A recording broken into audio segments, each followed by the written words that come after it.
Hello प्यारे बच्चों। Friction career institute के यूट्यूब चैनल पर आप सभी का हार्दिक स्वागत।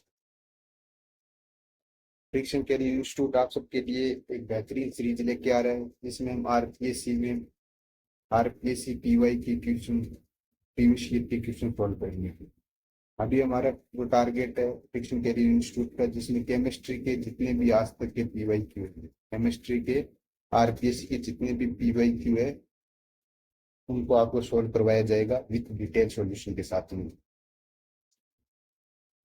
ये जो हमारी सीरीज है पीवाई की सीरीज है, ये दिसंबर में होने वाली सेकंड ग्रेड, दिसंबर 31 दिसंबर में होने वाली सेकंड ग्रेड के लिए स्पेशल संस्कृत डिपार्टमेंट के लिए हम लॉन्च कर रहे हैं। तो जो भी साथी इंटरेस्टेड हो पूरे वीडियो को देखो, और जो जो साथी सीरियस तैयारी कर रहे हैं सेकंड ग्रेड के लिए, वो एक बार हमारी एफसीआई फ्रिक्शन कैरियर इंस्टीट्यूट ऐप को प्ले स्टोर से डाउनलोड करो। वहाँ पे आपको टेस्ट 1 और टेस्ट 2 दो डेमो टेस्ट आपको फ्री ऑफ कॉस्ट मिलेगी। तो एक बार वहाँ पे जाओ, आप विजिट करो, डेमो टेस्ट को देखो। आपको ऐसा लगेगा कि लेवल हमारा जो टेस्ट सीरीज का लेवल वो आरपीएससी के लेवल है। और साथ में यदि किसी को बच्चे को कोई प्रॉब्लम आ रही है तो हम आपके लिए वीडियो सोल्यूशन भी लेके आ रहे हैं, तो कि हमारा फ्री ऑफ कॉस्ट यूट्यूब पे भी आप देख सकते हो हमारा वीडियो सोल्यूशन। ठीक है, तो ये सबसे इम्पोर्टेंट सीरीज जो कि फ्रिक्शन के इंस्टीट्यूट आपको कहीं नहीं मिलेगी पूरे राजस्थान में, हम आपके लिए लेके आ रहे हैं। तो अपन बात करेंगे आज आरपीएससी 2022 में आयोजित हुआ था एक पेपर सेकंड ग्रेड का। पहले अपन सबसे पहले सेकंड ग्रेड के पेपर से स्टार्ट करेंगे क्योंकि हमारा target Sanskrit depart second grade है। तो अपन सबसे पहला क्वेश्चन,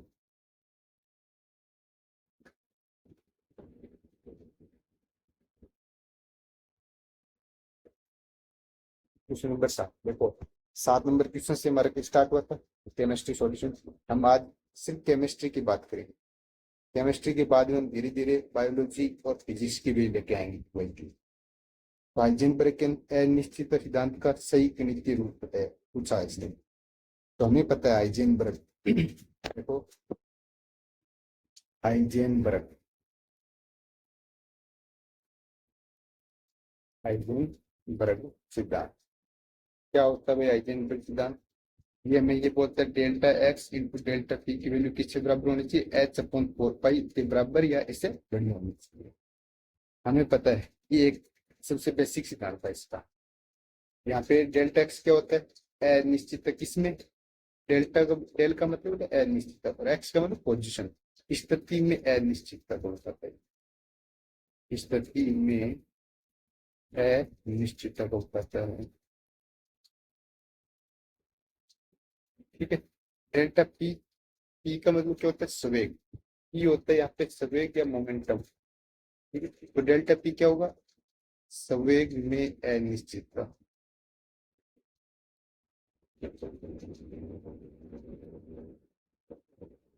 ठीक है, तो इस प्रति में अनिश्चितता इंटू संवेग में अनिश्चितता का मान किससे बराबर होना चाहिए? या तो एच अपॉन 4 पाई के बराबर या इससे बड़ा होना चाहिए। ठीक है, दूसरा देखो, हमें ये भी पता है क्योंकि हमें पता है डेल्टा पी का मान क्या होता है? M delta p. क्योंकि यहाँ पे मास तो कांस्टेंट रहेगा, इसमें मास में कोई भी अनिश्चितता नहीं रहेगी। निश्चित अनिश्चितता जो भी आएगी वो हमारी वेलोसिटी या वेग में आएगी। ठीक है, तो हम डेल्टा पी की जगह एम डेल्टा वी रख दो, तो delta x into m delta v, इसकी वैल्यू किसके बराबर होगी? एच अपॉन 4 पाई ऐसे बड़ी होगी। तो देखो delta x into delta v greater than equal to h upon 4 pi है। जो दूसरी समीकरण है हाइजेनबर्ग की दूसरी समीकरण, एक हाइजेनबर्ग की तीसरी समीकरण हो रहा है। क्या आती है? Delta E into delta t, ये होती है greater than equal to h upon 4 pi.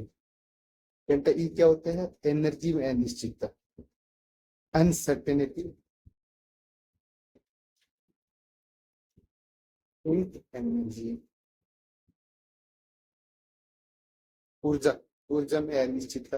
Delta T क्या होता है? टाइम में अनसर्टेनिटी इन टाइम।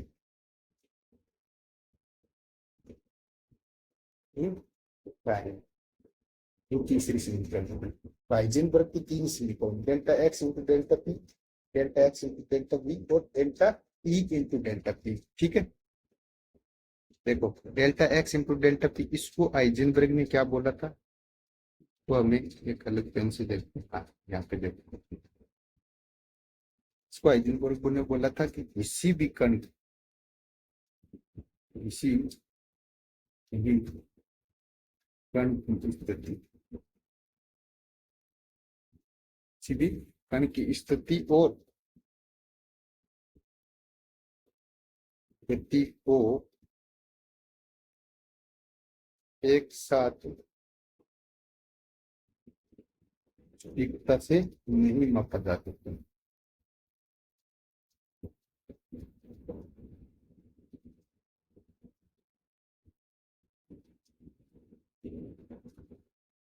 यही अपना हाइजेनबर्ग प्रिंसिपल, ये बोले delta x into delta P.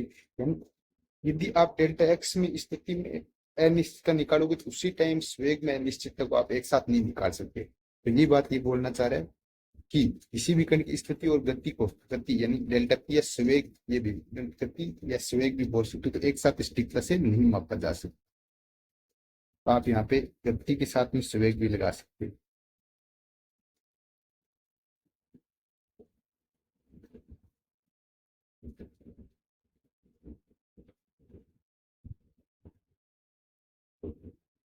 गति और गति या संवेग को एक साथ नहीं मापा जा सकता। ये हो गया हाइजेनबर्ग प्रिंसिपल। तो देखो, delta x into delta v greater than equal to h upon 4 pi, delta x into delta v greater than equal to h upon 4 pi, ये बात सही है। हाइजेनबर्ग का आगे दूसरा देखो, lambda equal to h upon m v, ये बात भी सही है। लैम्डा इक्वल टू होता है एच अपॉन वी, ये बात सही। लेकिन ये प्रिंसिपल क्या है? ये हाइजेनबर्ग का प्रिंसिपल नहीं है। ये किसका प्रिंसिपल है? ये डी ब्रोगली का प्रिंसिपल है, डी ब्रोगली सिद्धांत है। ये डी ब्रोगली, आपको यदि डी ब्रोगली सिद्धांत पूछ लिया जाए तब आप ये सही बताओगे। M v r to n h upon 2 पे, ये बात भी सही है। लेकिन ये सिद्धांत अलग है, ये बोर सिद्धांत है, बोहर प्रिंसिपल है, बोहर सिद्धांत। तो ये दोनों सही है, लेकिन ये प्रिंसिपल अलग है। हमें हाइजेनबर्ग पूछा है, ये हमें पता है डी ब्रोगली है, और ये हमें पता है बोर सिद्धांत। और चौथा ऑप्शन देखो, delta x into delta v greater than equal to h upon 4 m. क्या delta x into delta v greater than equal to h upon 4 m? नहीं, 4 पाई है ना, यहाँ पे पाई नहीं है, यहाँ पे पाई नहीं, इसमें से ये कर। तो उम्मीद करता हूँ सातवें क्वेश्चन हाइजेनबर्ग के साथ साथ हमें ये भी पता चला कि डी ब्रोगली सिद्धांत कौन सा है, बोर सिद्धांत कौन सा है, और हाइजेनबर्ग सिद्धांत क्या कहना चाह रहा है। हाइजेनबर्ग सिद्धांत ये कहना चाह रहा है कि कण की स्थिति और संवेग को एक साथ हम सटीकता से नहीं मापा जा सकता है। अब बात करेंगे अगले क्वेश्चन की। तो 8 नंबर, एक यौगिक का मूलानुपाती सूत्र और आणविक द्रव्यमान क्रमशः CH2O और 180 है, तो यौगिक का आणविक सूत्र क्या होगा? हमें यौगिक का क्या पूछा है? मोलिकुलर फॉर्मूला पूछा है, जबकि हमें क्या दिया हुआ है? एम्पेरिकल फॉर्मूला दिया है। तो हम यहाँ पे लिखो, क्या लिखते हैं कि मूलानुपाती सूत्र क्या है? मूलानुपाती सूत्र, तो मूलानुपाती सूत्र क्या दिया हुआ है? CH2O। और यौगिक का आणविक द्रव्यमान, आणविक द्रव्यमान कितना दिया हुआ है? 180 दिया हुआ है। हमें पता है मूलानुपाती द्रव्यमान, जी इसका मूलानुपाती द्रव्यमान होगा, तो हम पहले सबसे पहले काम होता है अपना मूलानुपाती द्रव्यमान निकालने का। मूलानुपाती द्रव्यमान निकालने का, मूलानुपाती द्रव्यमान देखो, कार्बन का 12, कितने कार्बन है? 1 प्लस, हाइड्रोजन का 1 होता है, कितने हाइड्रोजन है? 2 प्लस, ऑक्सीजन का 16 होता है, कितने ऑक्सीजन है? 1। तो टोटल कितने हो जाएगा? 12 प्लस 2 प्लस 16, तो टोटल हो जाएंगे 30। ये आ गया मूलानुपाती द्रव्यमान। ठीक है, अब हमें फैक्टर निकालना होता है कि मूलानुपाती सूत्र को किससे गुणा करें कि हमें आणविक सूत्र आ जाए। आणविक सूत्र, आणविक सूत्र, इसका मान होता है आणविक द्रव्यमान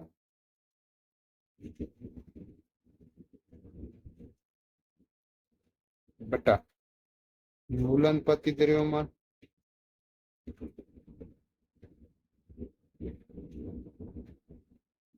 इंटू इंटू होता है मूलानुपाती सूत्र, सूत्र। तो देखो, आणविक द्रव्यमान कितना दिया हुआ है? 180। मूलानुपाती द्रव्यमान कितना दिया हुआ है? 30 इंटू मूलानुपाती सूत्र कितना दिया है? CH2O। तो ये आ जाएगा 6 × CH2। कहने का मतलब है CH2O का 6 टाइम्स हो जाएगा, तो CH2O का 6 टाइम ऐसे भी लिख सकते हैं, यानी C6H12O6। ये हमारा क्या आ जाएगा, आणविक सूत्र। तो देखो C6H12O6। तो जब भी हमें मूलानुपाती सूत्र दिया हो यौगिक के आणविक द्रव्यमान या आणविक भार दिया हो, तो हम यौगिक का सूत्र कैसे निकालेंगे, हम सूत्र इस फॉर्मूले से लगाएंगे। यदि किसी साथी को ये फॉर्मूला नहीं आता हो तो आप एक बार इस फॉर्मूले को जरूर ध्यान रखें। जो भी स्टूडेंट कंफ्यूजन हो रहा हो जिसको कि हम सर आणविक सूत्र कैसे निकालें, तो आप ये फॉर्मूला ध्यान में रखो। यदि आपको मूलानुपाती सूत्र निकालना आ गया तो आपको आगे से कोई भी क्वेश्चन में दिक्कत नहीं आएगी आणविक सूत्र निकालने के लिए। ठीक है, अब अपना अगले नेक्स्ट क्वेश्चन की बात, question number 9, very important question. किसी भी पदार्थ के एक मोल में 6.022 इंटू 10⁻23 परमाणु या अणु, इसका मतलब क्या होता है, एन ए। हमने क्या दिया, एन ए क्या होता है, एक मोल में। यदि किसी ने पता तो लिख लो, एक मोल में परमाणु या अणु की संख्या, परमाणु या अणु की संख्या, इसी को क्या बोलते हैं, अवगाद्रो संख्या बोलते हैं। इसी क्या क्या बोलते हैं, अवगाद्रो संख्या।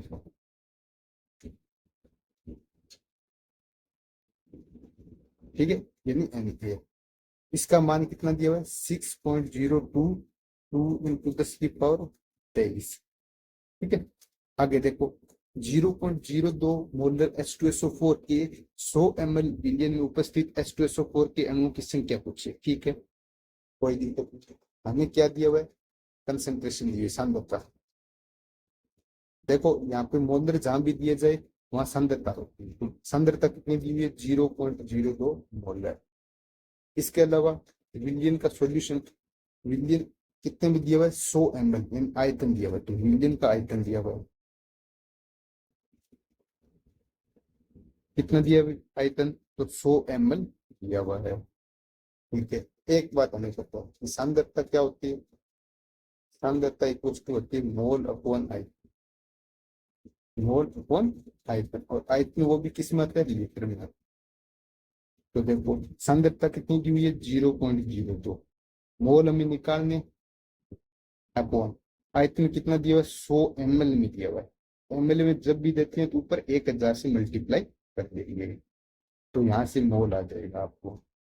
तो देखो यहाँ से ऐसे काटेंगे तो यहाँ पे कितना आएगा, 10, 10 इसके डिवाइड में चला जाएगा, तो 0.02/10, तो कितना जाएगा, 0.002। ये किसकी संख्या आ गई, मोल की संख्या। अब सबसे पहले अपना काम होता है इस तरह के, जब भी क्वेश्चन पूछे हमने मोल निकालना। अब आगे देखो, क्योंकि हमें पता है, क्योंकि एक मोल में अणुओं की संख्या क्या होती है, एन। एक मोल में अणुओं की संख्या क्या होती है, एन ए। ठीक है, 0.002 मोल में अणुओं की संख्या कितनी होगी, अणु की संख्या तो कितनी होगी, ये 0.002 इंटू एन ए। ठीक है, तो देखो निकालो आप इसको, 0.002 इंटू 6.022 इंटू 10⁻23 मिल जाएगा, 1000 आएगा। मैं इसको ऐसे लिख सकता हूँ, 2 इंटू 10⁻³ इंटू 6.022 इंटू 10⁻23। तो देखो 2 से ये मल्टीप्लाई होगा, तो ये कितना देगा, 12.044 इंटू ये 10⁻³ है, और ये 10⁻23 है, तो कितना देगा, 10⁻20। ये कितना देगा,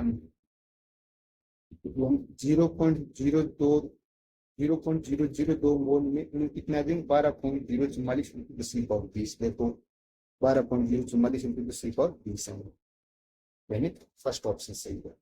यदि आपको परमाणु पूछो यहाँ पे, ये तो आगे अणु, यदि आपको परमाणु पूछता कैसा, यदि परमाणु पूछता, हो सकता है अगले साल परमाणु पे आ जाए किसी, यदि परमाणु की संख्या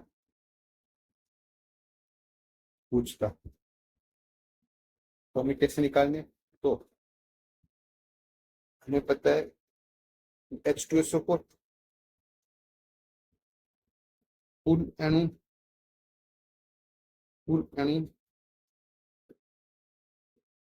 की संख्या निकालेंगे,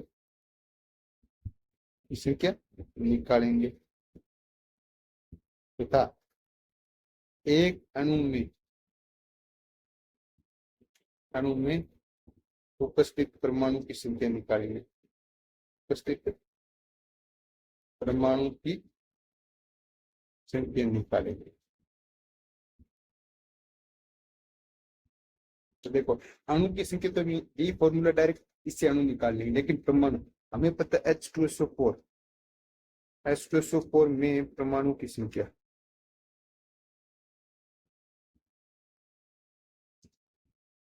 देखो हमें क्या दिया हुआ है, H2SO4 दिया हुआ है।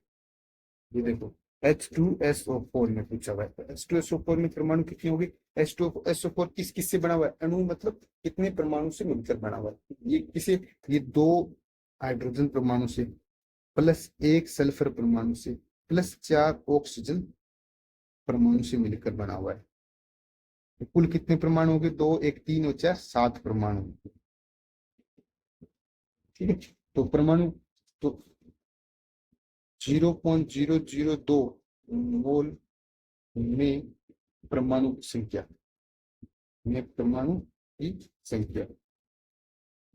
तो जितने अणु थे, अणु कितने थे हमारे 12.044 10 की पावर 20 ये अणु थे। ठीक है, और हमें पता है एक अणु में कितने परमाणु, 7 परमाणु। तो यहाँ पे रखो आप 12.044 इंटू 10 की पावर 20 और इंटू 7 परमाणु, क्योंकि एक H2SO4 अणु इक्वल टू 7 परमाणु। ठीक, 12 7 84 लगभग 84 इंटू 10 की पावर 20 परमाणु। उम्मीद करता हूँ आपको अणुओं की संख्या और परमाणु की संख्या दोनों निकालने आ गए। परमाणु कैसे निकालेंगे, पहले सबसे पहले हम अणु निकालेंगे, फिर उसमें एक अणु में कितने परमाणु उससे मल्टीप्लाई करेंगे तो हमारे टोटल परमाणु आ जाएंगे। ठीक है, हो सकता है अगली बार क्वेश्चन यहाँ से पूछ लिया जाए, तो हमें इस क्वेश्चन के आसपास की सारी क्वेश्चन हमें देख लिए, अणु कैसे निकालते हैं, मोल कैसे निकालते हैं, कंसंट्रेशन क्या चीज होती है, सांद्रता क्या होती है, 3 4 क्वेश्चन इसमें मिक्स थे, 3 4 तो हमने एक साथ छोड़ कर लिए। अब बात करेंगे अगले क्वेश्चन की। देखो इसमें क्या करेंगे हम, हमें पूछा है H3PO3 का मौल्य द्रव्यमान x हो, तो तुल्यांक की बात आप सबसे पहले अपने को पता होना चाहिए, तुल्यांक की बात क्या फॉर्मूला था तुल्यांक की बात का, मौल्य द्रव्यमान या मोलर भार डिवाइड बाई एन फैक्टर, तो हमें H3PO3 का एन फैक्टर निकालना है। अब देखो एन फैक्टर कैसे निकालते हैं, तो सबसे पहले H3PO3 की संरचना पर क्या होनी चाहिए, H3PO3 की संरचना। यदि किसी को संरचना में दिक्कत है तो हम पी ब्लॉक में H3PO3 के यानी ये सारे जितने भी ऑक्सीजन एसिड इनकी संरचना एक साथ बताएंगे वहां को। ठीक है, तो देखो P डबल बॉन्ड OH और H, यहाँ पे एन फैक्टर बराबर ऑक्सीजन से डायरेक्ट जुड़े हुए हाइड्रोजन की संख्या भी एन फैक्टर है, तो संख्या एन फैक्टर होती है। ठीक है, तो यहाँ पे कितने ऑक्सीजन जुड़े हुए, डायरेक्ट 2 ऑक्सीजन। क्या ये हाइड्रोजन क्या ऑक्सीजन से जुड़ा हुआ नहीं है, तो ये एन फैक्टर में शामिल नहीं होगा। एन फैक्टर मात्र ये दोनों हाइड्रोजन शामिल है, तो यहाँ पे एन फैक्टर की संख्या कितनी आ जाएगी, 2। ठीक है, अब इसी प्रकार यदि आपको H3PO4 की पूछ लेता, H3PO4 की संरचना पूछ लेता या इसका एन फैक्टर पूछता, तो पहले सबसे पहले इसकी संरचना पता होनी चाहिए। इसकी संरचना कैसे होती है, OH OH OH। तो देखो यहाँ पे एन फैक्टर कितना आने चाहिए, ऑक्सीजन से डायरेक्ट जो जुड़े हुए H प्लस की संख्या, तो देखो एक H प्लस ये एक H और तीसरा चाहिए, तो टोटल 3 H, तो एन फैक्टर कितना आ जाएगा, 3 होगा। इसी प्रकार आपको H3PO2 की संरचना और H3PO2 का फैक्टर देखेंगे, इसकी संरचना देखो, E double bond O H H और एच। तो यहाँ पे डायरेक्ट कितने जुड़े हुए, ऑक्सीजन से डायरेक्ट H प्लस कितने जुड़े हुए, एक। वन फैक्टर कितना आ गया, एक। तो एक बात आप यहाँ पे स्टार में देखो, जिनको भी नहीं पता हो एक बार लिख लो आप कि H3PO4 H3PO3 H3PO2, इसका अनफैक्टर कितना होता है, 3, इसका अनफैक्टर होता है 2 और इसका अनफैक्टर होता है 1। ठीक है, ये वेरी इंपॉर्टेंट है। हमें अनफैक्टर पता चल गया, हमें क्या पूछा हुआ है, H3PO3 है, H3PO3 का अनफैक्टर कितना होगा, 2 होगा। तो देखो यहाँ पे मूल्य द्रव्यमान कितना दिया हुआ है, x बटा अनफैक्टर कितना है, 2। तो सीधा सीधा आंसर कितना आ जाएगा, x बटा 2। यदि किसी को अनफैक्टर निकालना आ रहा था तो ये क्वेश्चन बिल्कुल सिंपल क्वेश्चन है, कुछ ही नहीं करना था उसे। ठीक है, यदि किसी साथी को अनफैक्टर निकालना नहीं आता तो मैंने रेडॉक्स की वीडियो अपलोड कर दी, आप रेडॉक्स की वीडियो सॉल्यूशन देखो, जो हमारे एग्जाम में आई हुई किसी के हमने सॉल्यूशन करवाया, वहां पर मैंने अनफैक्टर निकालना आपको। यदि किसी साथी को डाउट हो रहा है अनफैक्टर, तो आप वहां पर जाके देख सकते हैं। अब बात करेंगे अगले विषय की, अगला क्वेश्चन, आयनों के निम्नलिखित में से किसमें इलेक्ट्रॉन की संख्या समान है। देखो यहाँ पे ये पूछा इक्वल नंबर ऑफ इलेक्ट्रॉन कौन से पेयर में। ठीक है, तो हमें सबसे पहले ये पता होनी चाहिए कि हम इलेक्ट्रॉन कैसे निकाल सकते। देखो सबसे पहली कंडीशन ये है कि कोई यदि कोई आयन या कोई स्पीशीज एक्स, इसको हम कैसे लिखते हैं, जेड और ए। जेड क्या बताता है यहाँ पे, परमाणु क्रमांक। जेड क्या बताएगा, परमाणु क्रमांक। और ए क्या होता है, परमाणु भार। परमाणु भार सबसे पहली कंडीशन, यदि स्पीशीज स्पीशीज न्यूट्रल हो, न्यूट्रल हो स्पीशीज न्यूट्रल हो तब तब हम क्या करेंगे, तब हमारा जो जेड, तब या ऐसे तब proton equals to electron equals to Z. दोनों जो परमाणु क्रमांक होगा वही हमारे प्रोटॉन होगा, उनमें हमारे में इलेक्ट्रॉन होंगे, क्योंकि कोई स्पीशीज न्यूट्रल होता है। अब आगे देखो 2 नंबर, यदि आयन पे पॉजिटिव चार्ज है, यदि आयन पॉजिटिव चार्ज रखता हो, और तब तब हम कैसे करेंगे, तब हम प्रोटॉन की संख्या तो फिक्स होती है हमेशा, प्रोटॉन की संख्या होती है ना, प्रोटॉन की संख्या वो तो हमेशा जेड रहेगी। तो आप वहां पे लिख लो, यहाँ पे जेड इक्वल टू परमाणु क्रमांक या प्रोटॉन की संख्या।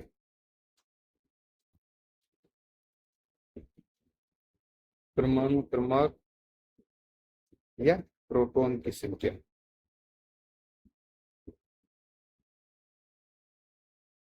ठीक है, देखिए इलेक्ट्रॉन की संख्या कैसे निकालेंगे, देखिए इलेक्ट्रॉन की संख्या, ये इंपॉर्टेंट है, ये इंपॉर्टेंट कैसे, जितना परमाणु क्रमांक हमारे पास यानी जितने प्रोटॉन थे, यदि इस पे प्लस हो तो हम क्या करेंगे, माइनस आवेश करेंगे। जितना इस पे आवेश, जितना इस पे चार्ज हो, जितना इस पे पॉजिटिव चार्ज। ठीक है, जैसे सपोज करो एग्जांपल Na+, इसमें हमें इलेक्ट्रॉन निकालना, इलेक्ट्रॉन की संख्या निकालनी। ठीक है, तो हमें इसका पता है कि जेड की वैल्यू कितनी होती है, इसके लिए 11।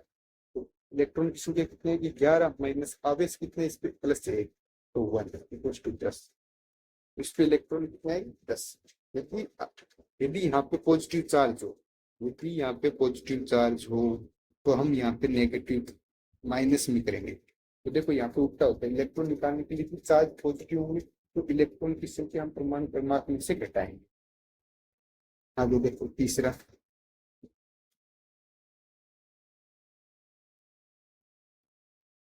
देखो तीसरा,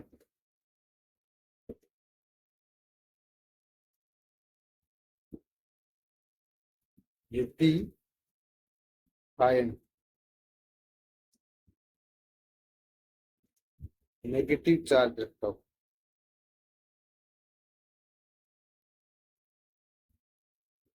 तो तब हम कैसे करेंगे, तब क्या करेंगे, प्रोटॉन की संख्या तो फिक्स होती है, प्रोटॉन की संख्या कितनी आएगी, वही फिक्स है, जेड के बराबर होती है।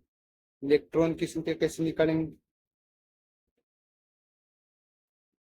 इलेक्ट्रॉन की संख्या कैसे निकालेंगे हम, जेड, यदि यहाँ पे नेगेटिव है तो यहाँ पे ये जुड़ेगा प्लस आवेश। तो देखो यदि आयंस पे नेगेटिव है तो इलेक्ट्रॉन में जुड़ेंगे, यदि आयंस पे पॉजिटिव है तो इलेक्ट्रॉन में बैठेंगे। ठीक है, जैसे एग्जांपल Pn-, इसमें यदि हमें इलेक्ट्रॉन की संख्या निकालनी, इलेक्ट्रॉन की संख्या निकालनी है तो देखो इसके लिए हमें पता है जेड कितना होता है, ये जस्ट फ्लोरीन को नीचे आता है, तो फ्लोरीन में 9 और इसमें 8 आप और जोड़ दो तो 17 आ जाएंगे, तो 17, और इसमें नेगेटिव चार्ज है तो इलेक्ट्रॉन जुड़ जाएंगे, तो इसमें कितने आ जाएंगे, 18 इलेक्ट्रॉन बनेंगे। उम्मीद करता हूँ आप सभी को इलेक्ट्रॉन निकालना आ गया। जेड कैसे निकालते हैं, इलेक्ट्रॉन कैसे निकालते हैं, परमाणु भार क्या होता है, परमाणु भार की वैल्यू होती है, परमाणु भार बराबर होता है प्रोटॉन प्लस न्यूट्रॉन।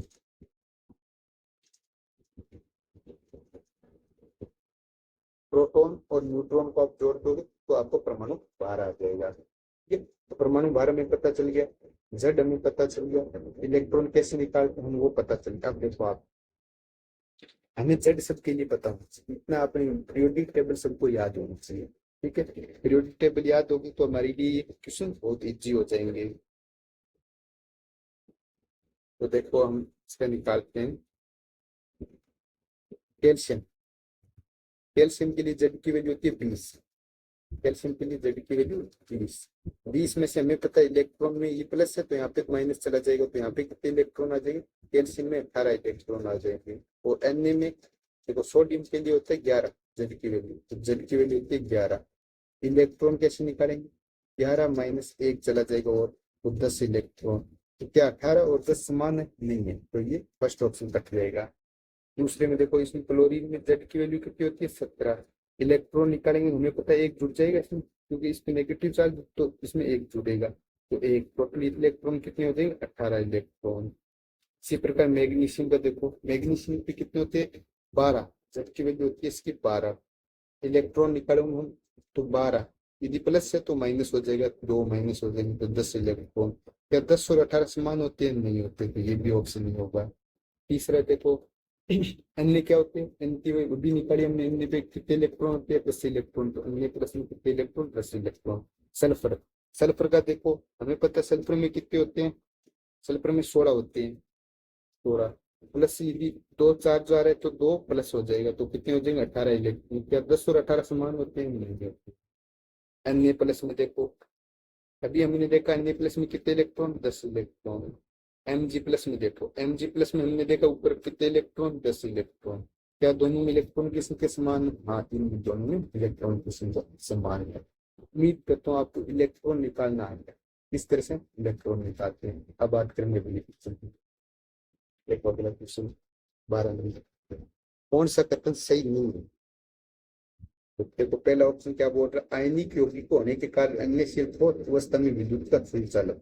देखो हमें पता है, यहाँ पे जवाब NaCl हमें पता है, नमक, नमक आयनिक यौगिक है, आयनिक यौगिक कौन सा होता है, नमक, जैसे NaCl आयनिक यौगिक। इसमें खुद ही एग्जांपल दिया हुआ है किसका, NaCl का। तो हमें पता है NaCl क्या होता है, एक पाउडर फॉर्म में होता है, क्या उसमें करंट आता है, नहीं आता। NaCl को जब तक हम जलीय विलयन में नहीं गुजारेंगे तब तक वो विद्युत का सुचालक नहीं होता। तो ये विद्युत का सुचालक क्या ठोस अवस्था में होता है, नहीं होता है। ये बात इसने बिल्कुल भी गलत बोली है। NaCl आयनिक यौगिक तभी, यहाँ पे देखो आप, आयनिक यौगिक, आयनिक यौगिक विद्युत के सुचालक, विद्युत के सुचालक किसमें होंगे, जलीय विलयन में होते हैं, जलीय विलयन में होते हैं। जलीय विलयन में होते हैं। तो आप ये पूछ लीजिए आयनिक यौगिक दूध के सुचालक कब होंगे, तो ये जलीय विलयन में होंगे। ठीक है, क्या ठोस में होंगे, नहीं, ठोस अवस्था में नहीं होते। तो पहला ऑप्शन गलत हो गया। दूसरा देखो, शुद्ध कक्षों की तुलना में संकर कक्ष प्रबल बंध बनाते हैं। Hybrid orbital form strong bond than pure orbital. ये बात सही है, ये बात सही है, क्योंकि हाइब्रिड ऑर्बिटल में हमें पता है, हाइब्रिड ऑर्बिटल में क्या होता है, जैसे सपोज करो sp3 है, तो यहाँ पे दो नॉन डायरेक्शनल करेक्टर ज्यादा आ जाएंगे। यहाँ पे क्या होगा, यहाँ पे एक s हो गई, तीन p होने की वजह से यदि हम बात करें यदि प्योर p हो तो उसमें इस तरह से होगा। लेकिन हाइब्रिड ऑर्बिटल में आने की वजह से वहां पे s करेक्टर भी होगा और p करेक्टर भी होगा, दोनों मिक्स हो जाएंगे। इस वजह से जो बॉन्ड की स्ट्रॉन्गनेस है वो कमजोर हो जाती है। तो हमेशा याद रखना, हाइब्रिड ऑर्बिटल की तुलना में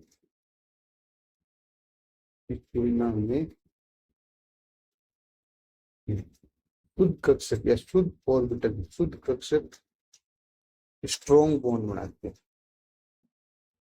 स्ट्रॉन्ग बॉन्ड बनाते हैं। ठीक है, हाइब्रिड ऑर्बिटल की तुलना में शुद्ध कक्षक क्या करेंगे, स्ट्रॉन्ग बॉन्ड बनाएंगे। अब आगे देखो तीसरा, आयन पर जितना अधिक आवेश होगा आयनिक बंध का सहसंयोजक गुण भी उतने अधिक होगा। देखो तीसरा ऑप्शन देखो क्या बोलना चाह रहे हैं। ये पता है सहसंयोजक गुण, हम जब भी सहसंयोजक गुण निकालते हैं वो अजान रूप से निकालते हैं। सहसंयोजक गुण किसके होते हैं, आवेश प्रोपोर्शनल टू आकार, ये दोनों किस केस में होते हैं, जब ऋणायन की बात सुन रही है, जब ऋणायन के आवेश की प्रोपोर्शनल होता है और ऋणायन के आकार के प्रोपोर्शनल होता है क्या, सहसंयोजक गुण। इसी प्रकार सहसंयोजक गुण आवेश प्रोपोर्शनल टू 1/r, समझ रहे हो आप। आवेश की प्रोपोर्शनल तो होगा लेकिन आकार की 1/r प्रोपोर्शनल कब, जब ऋणायन की बात होगी, जब ऋणायन। तो ऋणायन का क्या होगा, ऋणायन का आकार जितना छोटा होगा उसमें सहसंयोजक गुण कितने। इसी प्रकार ऋणायन में क्या होता है, आकार के प्रोपोर्शन होते हैं, आकार अधिक होगा तो ऋणायन में सहसंयोजक गुण भी अधिक होगा। अब देखो सी ऑप्शन क्या बोलना चाह रहे हैं, ऋणायन पर जितना अधिक आवेश होगा, बिल्कुल ऋणायन पर जितना अधिक आवेश होगा सहसंयोजक गुण उतने अधिक होंगे। तो आयनिक बंध का सहसंयोजक गुण भी उतने अधिक होगा, बिल्कुल सही बात है। तो सहसंयोजक गुण नहीं, ये बात सही बोल रहा है। अब आगे देखो चौथा ऑप्शन, ऋणायन का आकार जितना बड़ा होगा, देखो आकार जितना बड़ा होगा, आकार बढ़ेगा, नाइन का आकार, नाइन का आकार, नाइन का आकार बढ़ेगा, हमें पता है ये आकार बढ़ेगा तो ये इनवर्सली प्रोपोर्शनल है, यदि ये बढ़ेगा तो सहसंयोजक गुण क्या होगा, कम होगा। तो सहसंयोजक गुण कम होगा, तो नाइन का आकार बढ़ेगा तो सहसंयोजक गुण कम होगा क्योंकि ये इनवर्सली प्रोपोर्शनल होते हैं। तो देखो, तो रिनाइन का आकार जितना छोटा होगा, रिनाइन के प्रोपोर्शन होते हैं, रिनाइन का आकार जितना बड़ा होगा, रिनाइन का आकार बोले जितना छोटा होगा तो सहसंयोजक गुण भी उतना ही कम होगा, ये प्रोपोर्शन होते हैं। तो जितना आकार छोटा होगा सहसंयोजक गुण भी उतना ही कम होगा। आगे क्या बोलना था, तो आयनिक बंध का सहसंयोजक गुण उतने अधिक होगा, नहीं नहीं उतना ही कम होगा। इन दोनों केस में क्या होता है, सहसंयोजक गुण कम हो जाता है। क्या ये बात सही है, नहीं, ये ऑप्शन भी गलत है। तो हमें पता है बी और सी ऑप्शन सही है, ए और डी ऑप्शन गलत है। हमें क्या पूछा, सही नहीं है, तो सही नहीं कौन सा है, ए और डी ऑप्शन। तो देखो ये दोनों पहचान रही है, पहचान पहचान पहचान नियम, हमें दो ही चीज याद रखना, सहसंयोजक गुण निकालते हैं। रेनाइन में क्या होता है, आवेश और आकार के प्रोपोर्शनल होते हैं। रेनाइन आवेश की प्रोपोर्शनल होता है लेकिन आकार के इनवर्सली प्रोपोर्शनल होता है। ठीक है, यानी रेनाइन का आकार बढ़ेगा तो सहसंयोजक गुण कम होगा। इसी प्रकार यदि रेनाइन का आकार बढ़ेगा तो सहसंयोजक गुण बढ़ेंगे। तो उम्मीद करता हूँ आपको यहाँ तक के सारे क्वेश्चन कंप्लीट समझ में आ गए। ये बाकी के क्वेश्चन करते हैं। कुछ भी स्टूडेंट को कोई भी डाउट हो तो आप हमारी कमेंट सेक्शन में, यूट्यूब के कमेंट सेक्शन में आप बताइए। हम आपको और हमारी टीम, मैं या हमारी टीम आपको तुरंत जवाब देगी। यदि फिर भी किसी को डाउट हो तो आप हमारे टेलीग्राम चैनल को फॉलो करो, वहां पे आप अपना डाउट पूछ सकते हो।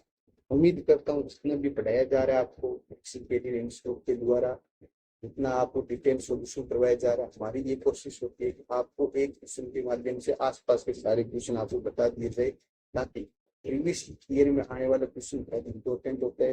कहीं ना कहीं आरपीएससी उसी के इर्द गिर्द क्वेश्चन पूछती है। तो हमारी ये कोशिश है कि यदि आरपीएससी में एक क्वेश्चन पूछा हुआ तो उसके आसपास बनने वाले 2-4 क्वेश्चन और आपको डिटेल में समझा दिया जाए, ताकि एग्जाम के टाइम आपको कोई क्वेश्चन गलत नहीं।